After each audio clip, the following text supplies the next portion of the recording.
Sir, may tanong ako sir. Paano gamitin ang clicker? Oh, Sir Lance, ano yung tanong mo? Paano gamitin ang clicker? O sige, mayong hapon nga pala. Ako nga pala si Arvin Serra from Daog, no? Isa sa mga coach dito. So Lance, ang tanong mo is paano gamitin ang clicker? So marami tayong variety ng clicker, no? Importante naman talaga doon yung sound. So una, pag sinabi mong sounds is kailangan ma-orient mo na yung aso doon sa sound, kasi may mga aso takot sa tunog na clicker. So i-introduce mo muna siya gamit ang food or toy. So halimbawa, mag-click ka ganyan.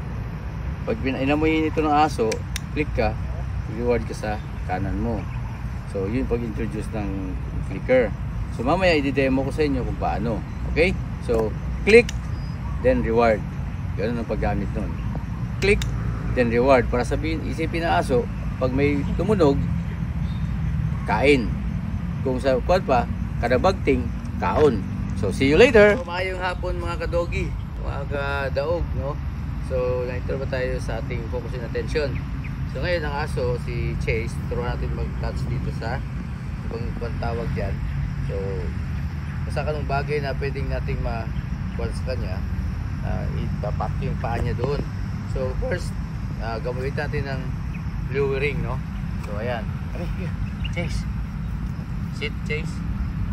Chase. Then gamitin natin ng clicker. I-mark natin yung behavior niya. Touch. Yan. Okay? Come on, here. Tuwing magtapak siya dyan, click tayo. Okay? Yan, Chase.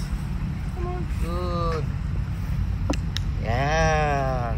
Hanggang sa Chase. Yan. Hayaan na lang natin na siya na magtapak. Okay? Come on. Chase. Okay, good. Kung mapasin ninyo, hinahayaan ko na siya lang ang magtapak. Yes. So hanggang sa ma-learn ng aso yung behavior na yan. Come on, here. Come on. Here. So tuwing magtapak siya dyan, ngayon turuan natin iangat yung dalawang paa niya sa tuwan. Okay. Natin. Whoop, lumagpas. Kailangan ipatong yung apat na paa niya.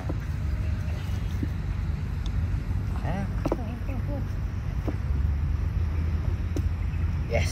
So ganyan, kahit isa lang pwede na. Hanggang sa lahat ng paa niya ipatong niya na doon. So dito rin one way yan. Yan, matutunan din na aso yung magamit yung hind legs niya. Okay? One more. Isa pa. Yes, good job, Chase. So yun lang po mga ka-daog. At maraming salamat. See you later.